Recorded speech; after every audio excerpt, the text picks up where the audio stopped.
अभिवादन स्वीकार कीजिए। ब्रजेश मिश्रा का आप देख रहे हैं द डिबेट और आज हम बात करेंगे कोरोना वायरस की बढ़ती हुई गंभीर महामारी की। उत्तर प्रदेश कोरोना वायरस के बेहद संकट में घिर चुका है।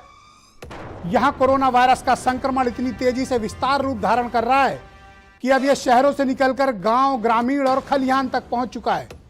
उत्तर प्रदेश का शायद ही कोई जनपद, शायद ही कोई शहर ऐसा बचा हो जहां इस वायरस ने खासी तबाही न मचाई हो। इस कदर तबाही और बर्बादी का आलम है कि लोग सड़कों पर बेहाल हैं, परेशान हैं।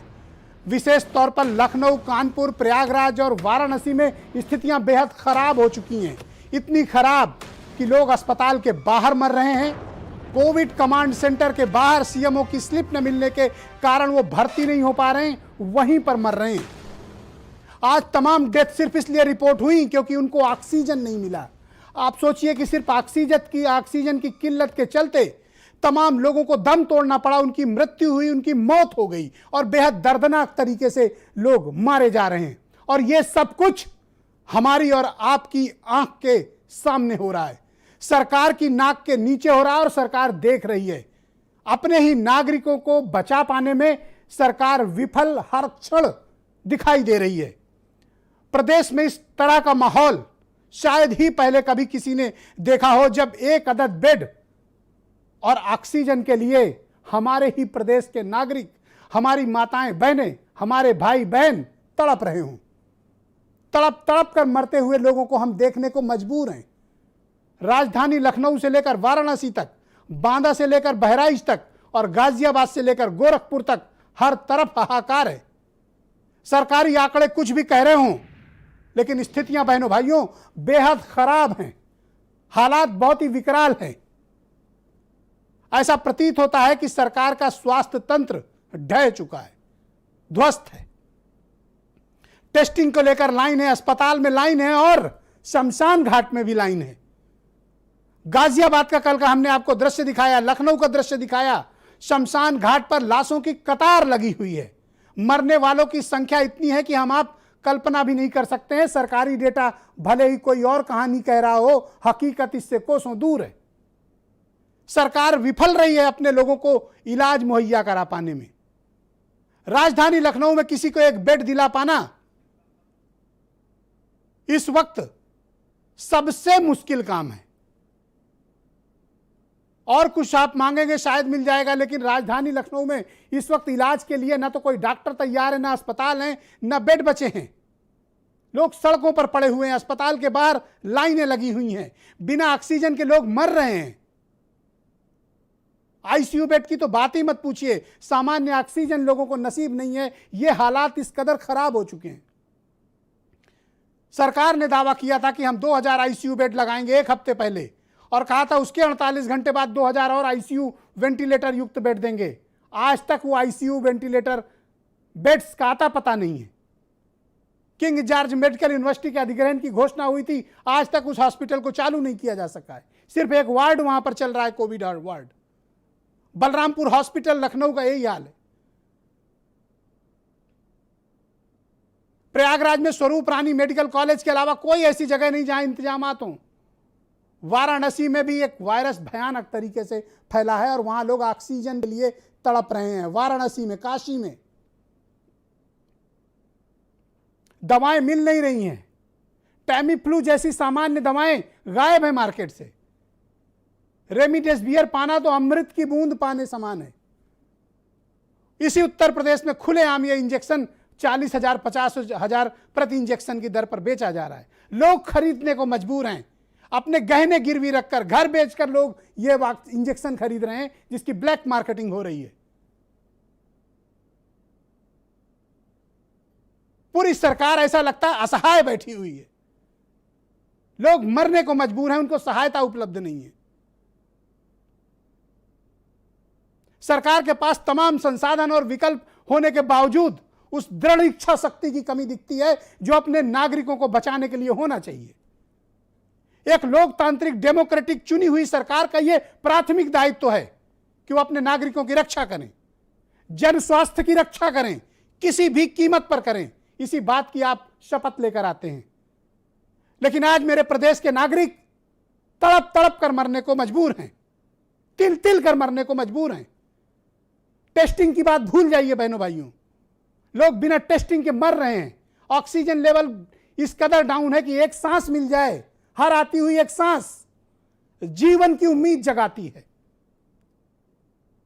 हर आता हुआ एक फोन डराता है। लोग मदद मांग रहे हैं, रो रहे हैं, गिड़गिड़ा रहे हैं, और आप चाह के भी उनकी मदद नहीं कर सकते हो।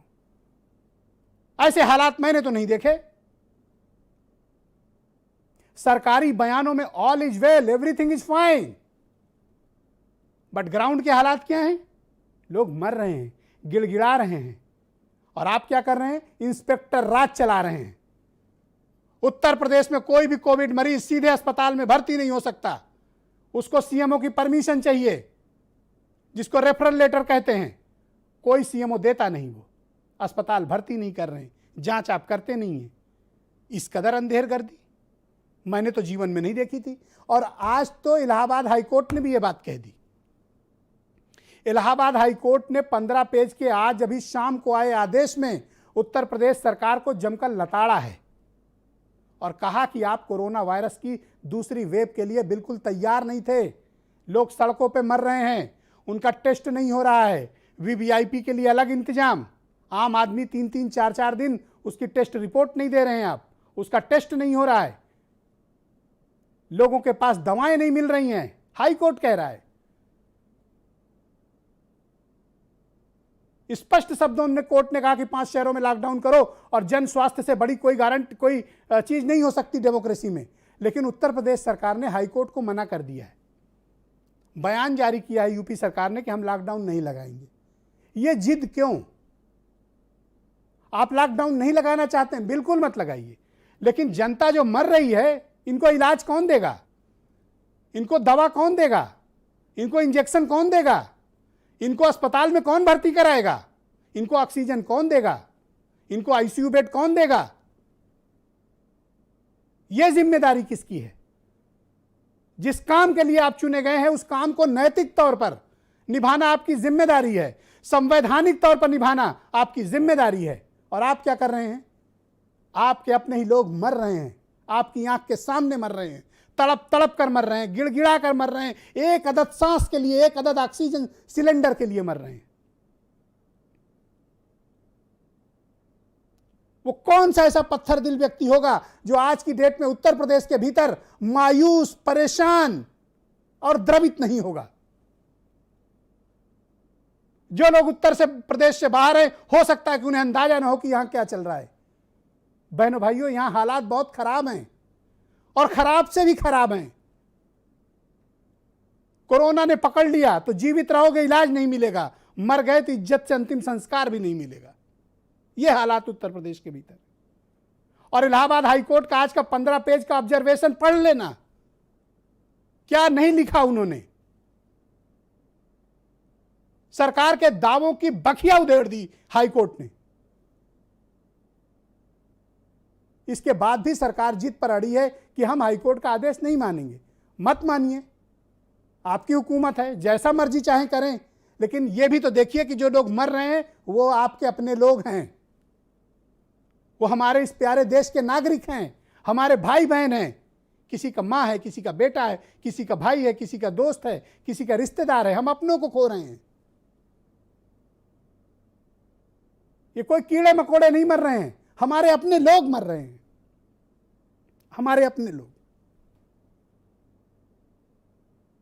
जिन्होंने अपने प्रियजनों को खोया है, उनकी जिंदगी बर्बाद हो गई है।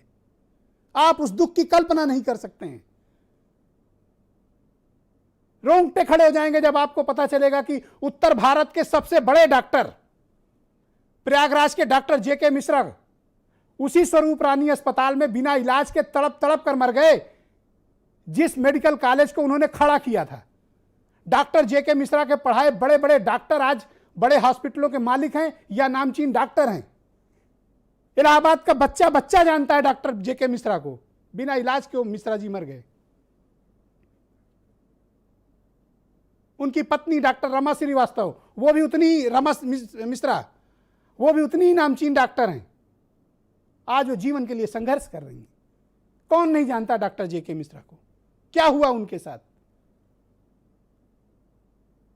अब भी आपकी आंख नहीं खुलेगी तो किन परिस्थितियों में आपको जगाया जाए, कैसे आपको बताया जाए कि हमारी मदद करिए, हम बहुत तकलीफ में हैं, हम बहुत कष्ट में हैं, हमारे लोग मर रहे हैं, इन्हें बचाइए। उत्तर प्रदेश में पंचायत चुनाव कराए जा रहे हैं। ऐसी निर्लज्जता की कल्पना आप कर सकते हैं? गांव गांव तक कोरोना फैल चुका हो और गांव में आपको पता है कि ना अस्पताल है, ना दवा है, ना इलाज है। क्या हो गया इस देश को? क्या हो गया हमारे प्यारे प्रदेश को? क्यों नहीं सुन रही हैं सरकारें और कब सुनेंगी? ये स्थिति अवसाद की तरफ बढ़ रही है। अब तकलीफ देखी नहीं जा रही है। लोगों के आंसू सूख चुके हैं। अपनों को मरते जिन्होंने देखा है वो जिंदगी भर इस दर्द को भुला नहीं पाएंगे। ये दर्द बहुत भयानक है और जीवन भर तकलीफ देने वाला है।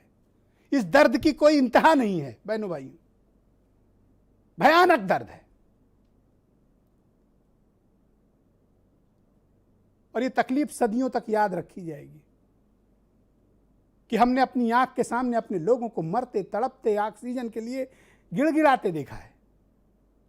इस दृश्य की कल्पना नहीं कर सकते हैं आप। ये त्रासदी है, ये महाविपदा है, ये घनघोर अत्याचार है, ये सिस्टम की विफलता है, ये स्वास्थ्य व्यवस्था का ढह जाना है, ये जन स्वास्थ्य का पूरी तरह ढह जाना है। इस पर सिर्फ अफसोस किया जा सकता है और बताया जा सकता है कि सरकारों की विफलता ने न जाने कितने हमारे देश के प्यारे बहनों भाइयों की जान ले ली और लगातार मर रहे हैं वो। ये सिलसिला तो अभी शुरू हुआ है, ये जाकर कहाँ थमेगा ये कोई नहीं जानता। बड़े बड़े चिकित्सक भी नहीं जानते कि ये दूसरी वेव कितना कहर ढाएगी। हालात सचमुच बेकाबू हैं। आप घर पे रहिए, मेरी आपसे यही इल्तिजा है। कुछ बयान सुने आप, फिर मैं डिबेट को आगे बढ़ाता हूँ। आज रात को 10 बजे से अगले सोमवार को सुबह 5 बजे तक 6 दिन के लिए दिल्ली में लॉकडाउन लगाया जा रहा है। इस दौरान जाहिर है कि जो एसेंशियल सर्विसेज हैं वो जारी रहेंगी। इन 6 दिनों के अंदर हम बहुत बड़े स्तर के ऊपर और दिल्ली में बेड्स की व्यवस्था करेंगे। केंद्र से हम मदद मांग रहे हैं, उनसे लगातार संपर्क में हैं। केंद्र सरकार हमारी मदद भी कर रही है। ऑक्सीजन का केंद्र सरकार ने हमारा आवंटन कर दिया 751 मीट्रिक टन का। ये आज की खबर है। बाकी हमारे पास 150 से ऊपर मीट्रिक टन का कई प्रदेश में और प्रदेश से बाहर में जहां हम लोग ने बात किया है और जहां भी हमारे प्लांट्स हैं वहां पर टैंकर्स हमारे लग गए हैं, पुलिस भी लग गई है और उन टैंकर्स को लेके अब वो ऑक्सीजन लेके आज रात तक आने की संभावना है। अगर अभी भी उत्तर प्रदेश के मुख्यमंत्री को चिंता नहीं हुई कि झांसी में क्या हो रहा है, आगरा में क्या हो रहा है, कानपुर में क्या हो रहा है, कानपुर देहात में क्या हो रहा है, क्या हो रहा है रायबरेली के हॉस्पिटल में, क्या हो रहा है गोरखपुर जनपद में, क्या हो रहा है प्रदेश की राजधानी में, अगर इससे बेफिक्र रहे हमारे प्रदेश के मुख्यमंत्री कि गाजियाबाद में फुटपाथ पे लोगों की लाश जलाई जा रही है, तो आने वाले दिनों में गांव गांव में ये हालत पैदा होगी। वोटिंग हो रही है उत्तर प्रदेश के अंदर में, वेस्ट बंगाल के अंदर में भारतीय जनता पार्टी रैलियां कर रही है, वहां पे भीड़ आ रही है। कमाल है भाई, आपको सत्ता से इतना प्यार हो गया भारतीय जनता पार्टी को, जनता से कोई लेना देना नहीं। इससे ज्यादा शर्म की बात किसी पार्टी के लिए और किसी भी सरकार के लिए हो सकती है क्या कि लोगों की मौतें हो रही हो और सरकार यहाँ चुनाव कराने में व्यस्त हो। आज की डिबेट को आगे बढ़ाते हैं। मेरे साथ नेहा शालिनी दुआ बीजेपी से हैं, डॉक्टर वैभव खन्ना, डॉक्टर अनूप अग्रवाल जूही सिंह समाजवादी पार्टी से हैं और कोरोना मामलों के एक्सपर्ट और बहुत ही जाने माने चिकित्सक डॉक्टर सूर्यकांत भी मुझे ज्वाइन कर चुके हैं और उमा शंकर पांडे